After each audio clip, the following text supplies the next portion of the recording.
Bonjour, regardons ensemble le début du chapitre numéro 5 sur la compression et la traction axiale.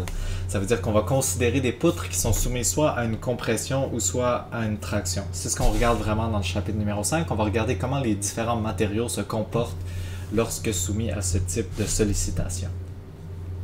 Allons-y.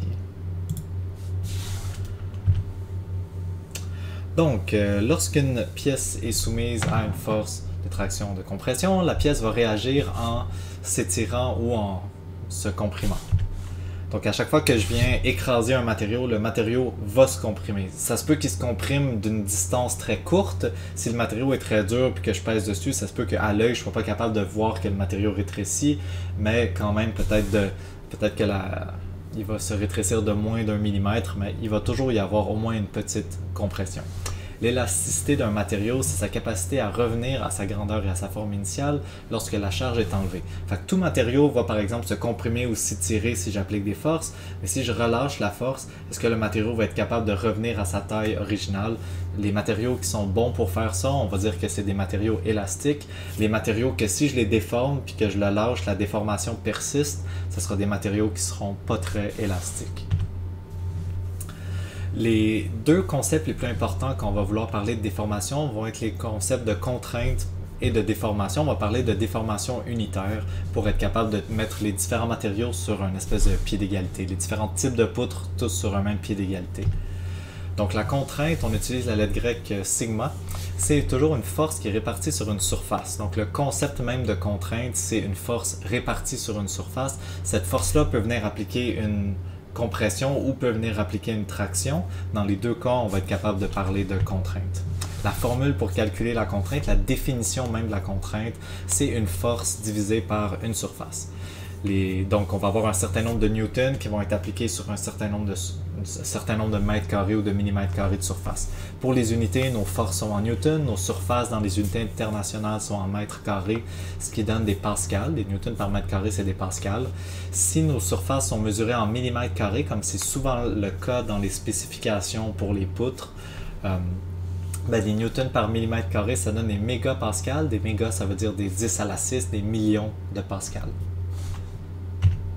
La déformation unitaire, on l'appelle epsilon, c'est aussi une lettre grecque. Ça correspond à son allongement, delta. Fait que de combien de millimètres est-ce que la longueur de la poutre a changé quand je la comprime ou quand je l'étire, divisé par sa longueur totale avant d'avoir été changée. Donc si j'ai une poutre de 1 mètre, que je viens appliquer une force pour la comprimer, puis qu'elle va se comprimer de par exemple 1 millimètre, c'est ça que je vais utiliser dans mon calcul pour calculer la déformation unitaire.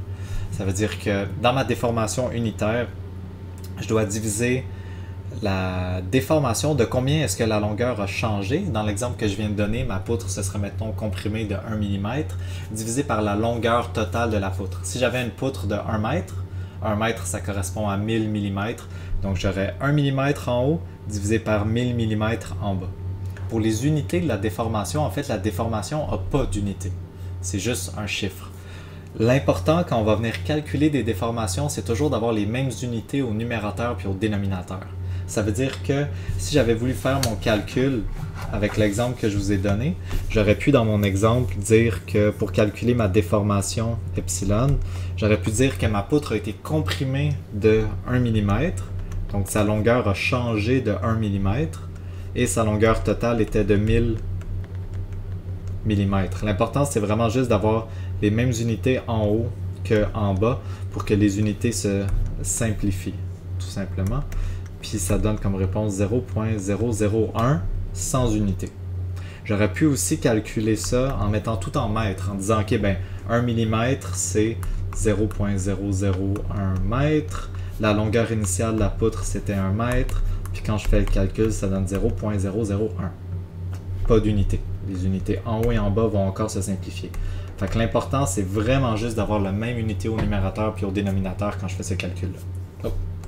Ça donne 0.001.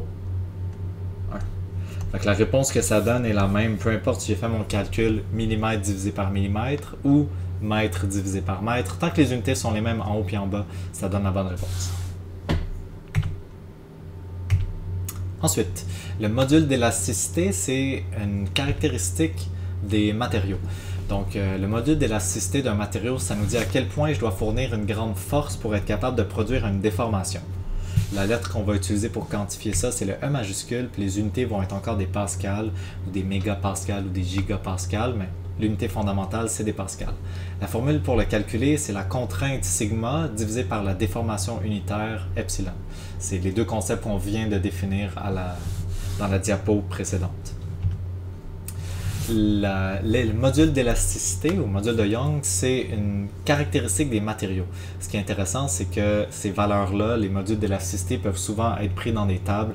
Exemple, là, on a le module d'élasticité de 4 matériaux différents, acier, aluminium, béton, plastique.